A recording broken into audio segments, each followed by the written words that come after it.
Bonjour et bienvenue sur la chaîne YouTube de Monsieur Franchini pour une vidéo d'aide à la mémorisation de la fable de Monsieur Jean de La Fontaine intitulée Le Héron et que nous avons commencé à étudier en classe. Alors je vous propose de faire comme en classe.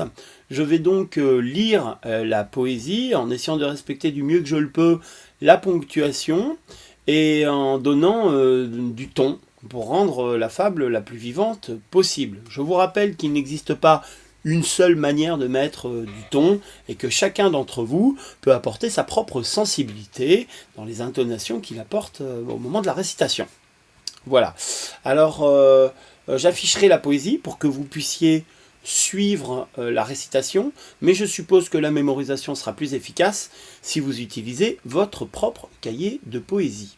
À l'aide de l'enregistrement de votre ordinateur et de la plateforme vidéo de YouTube, vous pourrez utiliser les différentes méthodes que nous avons déjà éprouvées en classe. 1.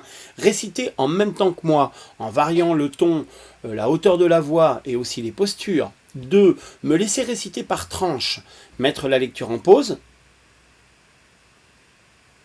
puis réciter à votre tour à chaque pause. 3. Modérer ou couper le son en cours de lecture sur des passages choisis et réciter, puis remonter ou remettre le son. Voilà. Et 4, vous pouvez aussi, à l'aide des boutons de contrôle de l'interface de YouTube, ralentir ou accélérer la lecture, ce qui peut en faire un jeu amusant, auquel nous nous sommes déjà essayés en classe. Vous le trouverez, le petit bouton de contrôle, sur la petite icône qui a une forme de rouage de mécanique en bas à droite. Voilà, je vous encourage à varier les dispositifs et je vous rappelle que quelques minutes répétées régulièrement valent bien mieux qu'une longue séance une seule fois par semaine. Je vous invite donc à utiliser cette vidéo à plusieurs reprises. Vous pouvez bien sûr vous dispenser de revoir à chaque fois la présentation que je viens de faire en cliquant directement sur le point de départ de la récitation elle-même, c'est-à-dire maintenant. Le héron.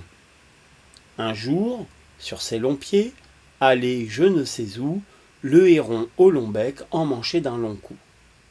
Il côtoyait une rivière. L'onde était transparente ainsi qu'au plus beau jour. Ma commère, la carpe, y faisait le tour avec le brochet son compère. Le héron en eût fait aisément son profit. Tous approchés du bord, l'oiseau n'avait qu'à prendre. Mais il crut mieux faire d'attendre qu'il eût un peu plus d'appétit. Il vivait de régime et mangeait à ses heures. Après quelques moments, l'appétit vint. L'oiseau, s'approchant du bord, vit sur l'eau des tanches qui sortaient du fond de ses demeures. Le mets ne lui plut pas, il s'attendait à mieux et montrait un goût dédaigneux comme le rat du bon Horace. « Moi, des tanches, dit-il, moi, héron, que je fasse une aussi pauvre chair.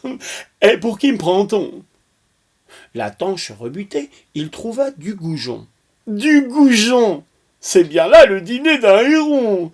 J'ouvrirai pour si peu le bec. » Ô Dieu ne plaise. Il l'ouvrit pour bien moins. Tout alla de façon qu'il ne vit plus aucun poisson. La faim le prit. Il fut tout heureux et tout aise de rencontrer un limaçon. Ne soyons pas si difficiles. Les plus accommodants, ce sont les plus habiles. On hasarde de perdre en voulant trop gagner.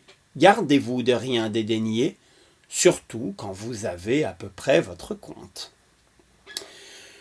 Voilà, c'est fini pour cette vidéo. Vous pouvez bien sûr la réutiliser régulièrement et je vous encourage à le faire. Je vous souhaite à tous une bonne journée et un bon travail. À très vite.